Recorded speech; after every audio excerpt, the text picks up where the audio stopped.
welcome to the Pink Ink Classroom. Come on in and let's get started. Today we're going to be using this traditional stylus tool to create this wonderful wood grain effect on this sweet succulent stamp. It's a technique that you can use in a lot of different ways. Let's get started. Here you see the wood grain technique colored over with the color green. You can use any color to create sort of a painted wood effect. On this one, I've used different types of pastels, but the wood grain is both on the bird houses, the poles, and the roofs. Here I colored over the wood grain with a pattern of stars and stripes to get sort of an Americana look. And this is the one we're going to be working on today.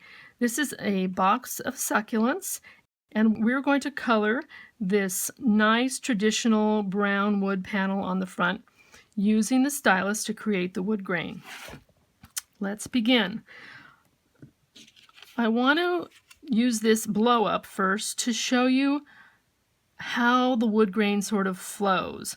We're going to be working on it vertically like this and creating the lines. You want to try and make the lines fairly parallel, but they're going to have a natural flow to them. You don't want to use a ruler because that's not what wood looks like. And every once in a while we're going to throw in a little knot here to make some nice irregularity to it. Now we're going to be working on the piece that's this size, and eventually this is going to be cut out and attached onto the front panel of the stamp. I want to show you first how we're going to be drawing this with a black pen so you can see it. Eventually we're going to be working with a stylus, but it's hard to see the stylus line, so this is important just to get a visual on what we're doing. So I'm creating a little bit of a wavy line. I like to start in the center and work my way out, and I'm following that line, but not exactly, to creating more lines as I go across. And here I'm going to, on the next round, I'm going to bow the line out a little bit this way, and in here I'm going to create kind of a little cat's eye shape, and that's the knot. It's also good if your lines are a little wiggly. It's a way to compensate for the lines. Now we'll go through the other side, and I think we'll put in one more on the opposite end. So I'm going to make a little bowed out section there and drop in another little, I call it a cat's eye. I don't know what else. I don't know what the proper name for the shape is. And a couple more lines, and if you find you've already hit the edge, that's all right. You just fill in the area that's remaining, and maybe a few little swashes along each edge of the top of the panel. Okay, so that's what it looks like when it's done in black. Now we're going to take another blank one, and the first thing I'm going to do is I'm going to rub it with a piece of wax paper. This is just plain old wax paper from your kitchen, but it puts a little sheen of wax on the top of the paper surface that makes the stylus point glide over it more smoothly. Just a word about these styluses. They come in different point sizes. You can see this one has a very large point and this one's very small. On something the scale of a rubber stamp for a greeting card, you want to use the small one. So again, I'm going to start in the middle and work my way out, and you're going to be pressing firmly. And what I'm doing is I'm creating an embossed line in the white paper surface that pushes that surface below so it will stay white. And then what we're going to do is color over it, and the white line remains, and it'll be revealed. You'll see it's pretty cool.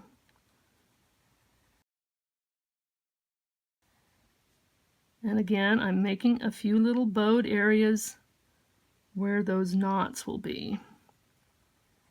You want to make sure you get your line all the way from end to end, and then I'm adding a few little swash lines on the top of that board. Now I'm going to pick this up, and hopefully you can see it a little bit as I rotate it. see where those grooves are. But the way you'll really see it is when we put down the color. So I'm just using a few colors today. They're all natural tones. In addition to that, I'm using a metallic silver for the little nail heads. And after we finish, we're going to use a colorless blender. So I'm going to start coloring over the line work with this lightest tan. This is a peach beige. And as I color, you can see the white line starts to appear.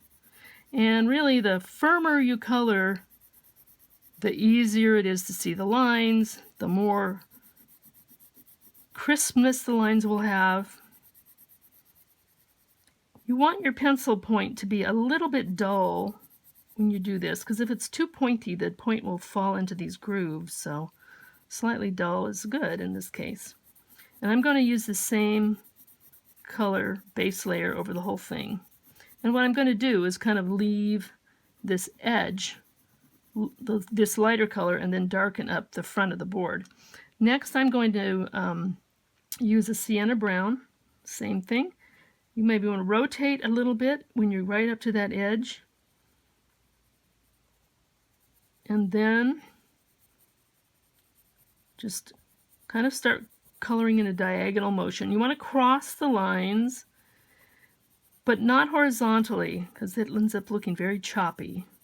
So you're sort of following the grain. Sometimes you might have to color over it more than once. And as you see, the more color you put on, the better you see the line work. And then again, when you get back down to the end here, maybe go down on a little circular motion to get into the little corners. And I'm going to shade just the edges of that top a little bit, each corner edge. Now I'm going to take this chocolate brown and I'm going to just deepen up the very ends of the board. So I'm finishing up this other end with the dark chocolate brown, just shading those little corners to get a little more range of value. It's always good to have things go from dark to light in every piece. It gives it a little more realistic look and just makes it more interesting. The last thing I'm going to color is these little nail heads. I want to just put a little silver on the side of each one.